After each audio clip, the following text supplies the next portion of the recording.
नमस्ते दोस्तों। तो आज हम फिर आपके सामने मौजूद हैं अपने चैनल के माध्यम से और G20 के बारे में ही आज हम कुछ और बात करेंगे। और मुझे विश्वास है कि आपने मेरे चैनल को सब्सक्राइब किया है, क्रिएटिव लर्निंग विद रचना। और आपने मेरे पीछे जो मैंने 2 वीडियो अपलोड किए थे G20 पर, वो आपने ज़रूर देखे होंगे, क्योंकि हम उसके आगे ही बात करेंगे। ये उसी G20 की सीरीज़ में तीसरा वीडियो है। इसके अलावा मैंने एक वीडियो और अपलोड किया है जिसमें बनारस में क्या तैयारियां चल रही हैं G20 को लेकर, उसको आपको दर्शाया गया है। उसको भी ज़रूर देखें। और उसके साथ जब आप इस वीडियो को देखेंगे तो आपको ज़्यादा मज़ा आएगा। और ज़रूर लाइक कीजिए वीडियोस को और अपने दोस्तों के साथ ज़्यादा से ज़्यादा शेयर भी कीजिए। तो अगर आप बनारस में रहते हैं तब तो आप देख ही रहे हैं, और अगर आप नहीं रहते हैं तो भी आप अखबारों में पढ़ते होंगे, इंटरनेट के माध्यम से आप देख ही रहे होंगे कि बनारस में G20 की बैठक की बड़ी तैयारियां चल रही है। और बनारस को G20 सम्मेलन के मद्देनज़र खूब सजाया जा रहा है, सड़कें चमकाई जा रही हैं। इनफैक्ट हमारे घर के सामने जो सड़क थी उसमें कुछ पॉट होल्स थे, गड्ढे थे, जिसका मैंने फ़ोटो ट्विटर पे भी डाला और वेट कर रही थी कि शायद कुछ हो। लेकिन अभी आज जब निकली घर से तो देखा कि रातों रात वो गड्ढे जो थे वो गायब हो गए। तो thanks to G20 summit in Banaras, जिसकी वजह से ये गड्ढे गायब हो गए और एक अच्छी सड़क हम लोगों को मिल पाई। साथ ही साथ सड़कों पे जगह जगह पर पेंटिंग्स भी बनाई जा रही हैं। जो दीवारें हैं उनको पेंट किया जा रहा है। लोग बता रहे हैं कि अचानक जब सुबह सोकर उठते हैं तो घर का रंग बाहर से बदला हुआ है, क्योंकि एक ही रंग में घर रंगे हों। ये भी जो हमारा एडमिनिस्ट्रेशन है बनारस का, उसके द्वारा ये काम किया जा रहा है। तो एयरपोर्ट से लेकर चौका घाट, शिवपुर रोड आप देख लें, नमो घाट जो अभी नया घाट बना है, जो बहुत फेमस है क्योंकि इसमें नमस्कार की मुद्रा में 3 हाथ बने हुए हैं। इन सभी जगहों पर 30 double side backlit LED unipole लगाए जा रहे हैं और इनके ज़रिए से दुनिया भर में एक नई काशी को दिखाया जाएगा। काशी जो अभी तक मंदिरों के लिए, घाटों के लिए, अपने साधु सन्यासियों के लिए, अपने कलाकारों के लिए मशहूर थी, आज उसको एक नए रूप में दिखाया जा रहा है। और इसका मैं क्रेडिट बनारस से जो हमारे सांसद महोदय हैं, हमारे प्रधानमंत्री, उनको दूंगी कि बनारस को सबसे ज़्यादा बैठकें मिली हैं यूपी के जो 4 शहर हैं जिनमें G20 की बैठकें होनी है। यहाँ पर 6 बैठकें होंगी अप्रैल से लेकर अगस्त के बीच में, जिनके बारे में मैं अभी आपको बताऊंगी। जो बनारस में बैठकें होनी है उनमें अगस्त में 16 से 17 अगस्त डेवलपमेंट वर्किंग ग्रुप DWG की बैठक होगी। 18 से 19 मिनिस्टीरियल लेवल मीटिंग अगस्त में ही, और सस्टेनेबल फाइनेंस वर्किंग ग्रुप की मीटिंग 28 से 29 अगस्त 2023 में होना प्रस्तावित है। उसके और आगे आ जाते हैं, जून में आ जाए तो 13 से 15 जून के बीच में youth 20 engagement group level meeting होनी है। इंगेजमेंट ग्रुप के बारे में आपको याद होगा, मैंने अपने सेकंड वीडियो में इसके बारे में बताया था कि जो हमारे वेरियस ट्रैक्स हैं, जिसमें ट्रेड ट्रैक है, शेरपा ट्रैक है, उसके साथ ही साथ इंगेजमेंट ग्रुप्स भी हैं जो विभिन्न सेक्टर्स पर लोगों को इंगेज करेंगे, जिसमें विमेन डेवलपमेंट भी है, जिसमें सस्टेनेबल डेवलपमेंट भी है, जिसमें डिजिटल इंडिया भी है। तो इन सब जो करीब हम लोगों ने 15 से 16 सेक्टर्स देखे थे, उन पर इंगेजमेंट ग्रुप काम करेंगे। जो लेटेस्ट अभी मीटिंग होनी है वो 17 से 19 अप्रैल को होनी है, और ये है AWG या एग्रीकल्चर वर्किंग ग्रुप की मीटिंग। अब ये AWG क्या है? आपको मालूम है कि मैंने जो अपना चैनल लॉन्च किया उसका पर्पस भी यही था कि आपको कुछ जानकारी दे पाए। चैनल का नाम ही है क्रिएटिव लर्निंग, कुछ अच्छा सीखें। तो हम लोग आज G20 के जो वेरियस ग्रुप्स हैं उनकी जब बात कर रहे हैं तो उसमें AWG के बारे में आज हम बात करेंगे, जिसकी मीटिंग शेड्यूल्ड है बनारस में 17 से 19 अप्रैल, जिसके लिए बनारस को इतना सुंदर बनाया जा रहा है, सजाया जा रहा है और तरह तरह के काम किए जा रहे हैं। इनफैक्ट जो हमारे अतिथि आएंगे उनको बनारस को घुमाने का भी प्रस्ताव है और सारनाथ से लेकर रामनगर, घाट से लेकर मंदिर, ये सभी उन्हें घुमाया जाएगा और हमें उम्मीद है कि बनारस की एक नई छवि दुनिया भर के सामने उपस्थित होगी। तो AWG या एग्रीकल्चर वर्किंग ग्रुप, ये इसका निर्माण 2011 में हुआ था। G20 की जो कांस में, आपने कांस का नाम सुना होगा, यहाँ पर अभी कुछ समय पहले ही जो हमारे फिल्म स्टार्स हैं वो भी गए थे और उन्होंने जो वहाँ पर फिल्म फेस्टिवल अवार्ड फंक्शन हुआ था उसमें हिस्सा लिया था। तो फ्रांस में यह आयोजित हुआ था, 6ठी मीटिंग थी ये। और इसका जो AWG को बनाने का जो उद्देश्य था वह था विश्व में जो फूड सिक्योरिटी की समस्या है, खाद्य संकट की समस्या, उसे दूर करना, इसका एक सामूहिक हल निकालना। आपको मालूम ही है कि विश्व में एक बहुत बड़ी जनसंख्या ऐसी है जिसको पर्याप्त मात्रा में न्यूट्रिशन नहीं मिलता। आज जब हम विश्व के सामने संकटों की बात करते हैं तो उसमें हम युद्ध को तो गिनते हैं, लेकिन साथ ही साथ हम खाद्य संकट, स्वास्थ्य का संकट जो पेंडेमिक ने सिद्ध कर दिया कि एक गंभीर संकट है, पूरा विश्व उससे प्रभावित होता है, क्लाइमेट चेंज, टेररिज्म, तो ये साथ ही साथ जो ह्यूमन ट्रैफिकिंग है या माइग्रेशन है, ये आज ज़्यादा गंभीर समस्याएं हैं विश्व के लिए और हमें इनका हल खोजना है। अगर हम इनका हल नहीं खोजेंगे तो हमारे अस्तित्व पर खतरा उत्पन्न हो जाएगा। तो दोस्तों, तो जो हमारा AWG बनाया गया, इसका उद्देश्य था कि विश्व में जो खाद्य संकट है उसका सामूहिक रूप से कुछ हल निकाला जाए, कैसे कृषि उत्पादन को बढ़ाया जाए, यह सोचा जाने लगा।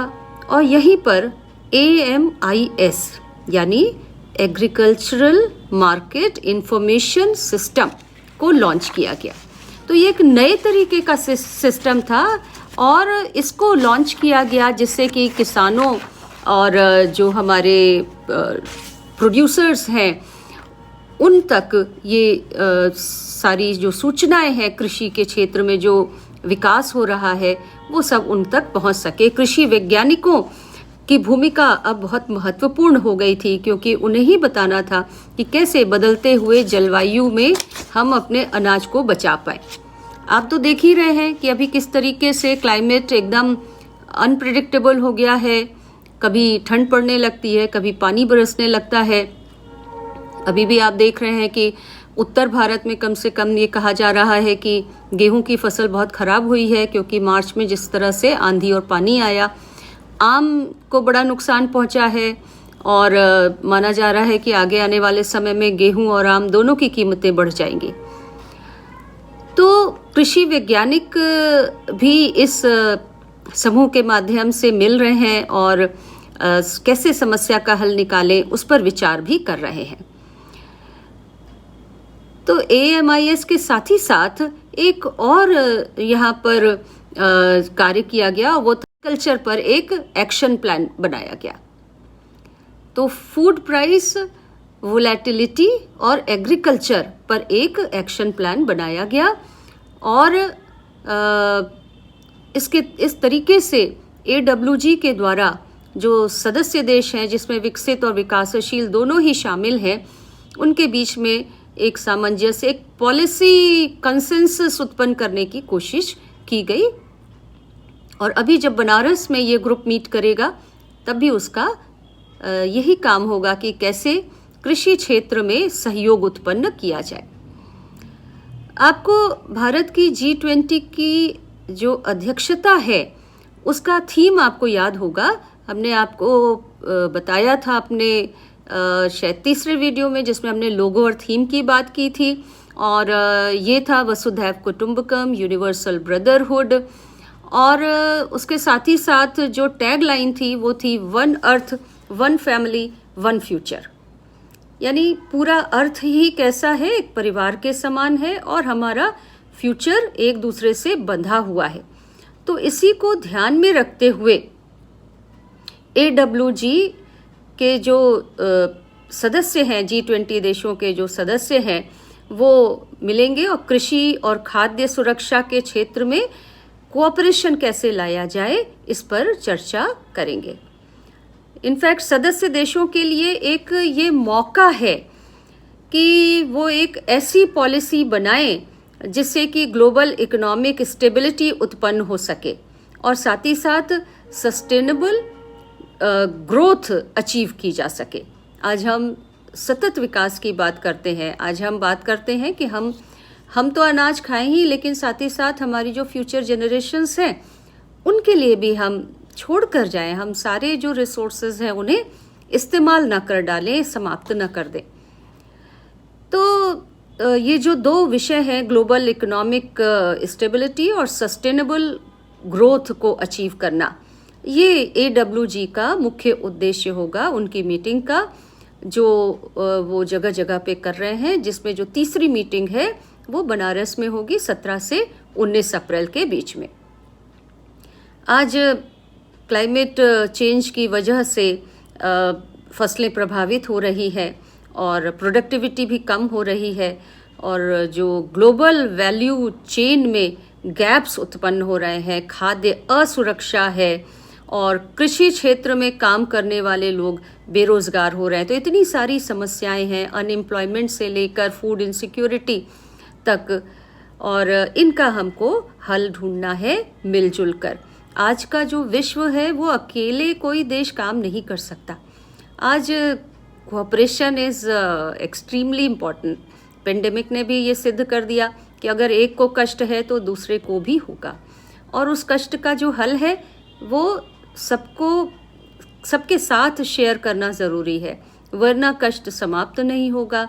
आपने देखा ही कि भारत ने किस तरीके से वैक्सीन दुनिया भर के देशों को भेजे, जिससे कि पेंडेमिक पर रोक लगाई जा सके। तो AWG का जो उद्देश्य होगा वो इन सभी चुनौतियों से बाहर निकलना। जैसे आपने इसका लोगो ध्यान करिए, जिसमें कमल के फूल पर पृथ्वी आसीन है, ऐसा लग रहा है कमल के फूल से पृथ्वी बाहर निकल रही है। तो बिल्कुल वैसे ही मैं कह सकती हूँ कि इन चुनौतियों से बाहर निकलना वैसे ही होगा जैसे कि कमल का फूल कीचड़ में भी खिल जाता है, यानी कठिन परिस्थितियों में, चुनौतियों में भी वो बाहर आ जाता है। तो हमें कमल के फूल के समान इन चैलेंजेस से बाहर आना है, ये AWG का एम होगा। अब आपको ये भी बता दूं कि इस मीटिंग में केवल 20 सदस्य देशों के ही रिप्रेजेंटेटिव शामिल नहीं होंगे। तो भाई कौन और रिप्रेजेंटेटिव्स इसमें शामिल होंगे ये भी आपको मालूम होना चाहिए। हो सकता है कभी आपसे ये सवाल पूछ लिया जाए। आज जिस तरीके से G20 पर तरह तरह के सवाल आ रहे हैं, इम्तहान में भी आता है, और जैसे अभी BHU ने भी क्विज़ कंपटीशन कराया जिसमें कॉलेजेस के स्टूडेंट्स, फैकल्टी के स्टूडेंट्स ने पार्टिसिपेट किया, और G20 के बारे में उसके माध्यम से उनको जानने का मौका मिला। तो G20 की जो ये मीटिंग AWG की बनारस में होगी, उसमें 20 सदस्य देशों के ही रिप्रेजेंटेटिव शामिल नहीं होंगे, बल्कि कुछ गैर सदस्य देशों के जो कृषि शोध संस्थान हैं उनके प्रतिनिधि भी शामिल होंगे। यानी जो G20 के सदस्य नहीं हैं लेकिन उनके यहाँ कृषि शोध संस्थान या केंद्र हैं, तो उनके भी प्रतिनिधि इसमें शामिल होंगे, और इस प्रकार से इसमें 32 देशों के प्रतिनिधि शामिल होंगे। और प्रतिनिधियों की संख्या कितनी है? 80। यानी 20 के अलावा 12 देश और प्रतिनिधि भेजेंगे, कुल जमा 32 देशों के प्रतिनिधि शामिल होंगे, और कुल जमा 80 प्रतिनिधि विभिन्न देशों के होंगे। और ये भी बताते चलूँ आपको कि भारत से 80 कृषि वैज्ञानिक इसमें हिस्सेदारी करेंगे। तो आप देख रहे हैं कि भारत मेज़बानी कर रहा है और भारत एक कृषि प्रधान देश है, तो भारत से उतना ही रिप्रेजेंटेटिव्स का नंबर है जितना कि अन्य देशों से, जो G20 के अलावा अगर हम 32 देशों से देखें तो जितने सदस्य वहाँ से हैं उतने ही भारत से भी हैं। अब एक चीज़ और आपको सूचित कर दूं, क्योंकि हम लोग तो इन्फॉर्मेशन शेयरिंग की बात कर रहे हैं, लर्निंग की बात कर रहे हैं, तो G20 के अंतर्गत AWG एग्रीकल्चर वर्किंग ग्रुप की जो पहली बैठक थी वो कहाँ हुई? अगर आपसे कोई पूछे तो आप बताएं कि इंदौर में 13 से 15 फरवरी, इंदौर जो एक लंबे समय से क्लीनेस्ट सिटीज़ में गिना जा रहा है, वहाँ पर 13 से 15 फरवरी 2023 में पहली इसकी बैठक हुई। दूसरी बैठक चंडीगढ़ में हुई। India's I believe first planned city. तो 29 से 31 मार्च को यह चंडीगढ़ में बैठक हुई। तीसरी तो आपके शहर में है, बनारस में है। देश की जो सांस्कृतिक राजधानी बनी हुई है, धार्मिक राजधानी बनी हुई है, बाबा विश्वनाथ के घर में है। तो 17 से 19 अप्रैल जो तीसरी बैठक है वो काशी में है, बनारस में है। और चौथी बैठक जो 15 से 17 जून है वो हैदराबाद में है, चार मीनार की सिटी में इसको आयोजित किया गया है। तो अलग अलग शहरों में, इंदौर, चंडीगढ़, बनारस और हैदराबाद में इसकी मीटिंग्स आयोजित होंगी। हैदराबाद में मैंने आपको शायद डेट बताई होगी, एक बार फिर सुन लें, 15 से 17 जून। अच्छा, बनारस में जो मीटिंग होगी वो तीसरी ADM यानी जो डिप्टी मिनिस्टर्स हैं, एग्रीकल्चरल डिप्टी मिनिस्टर्स की मीटिंग होगी।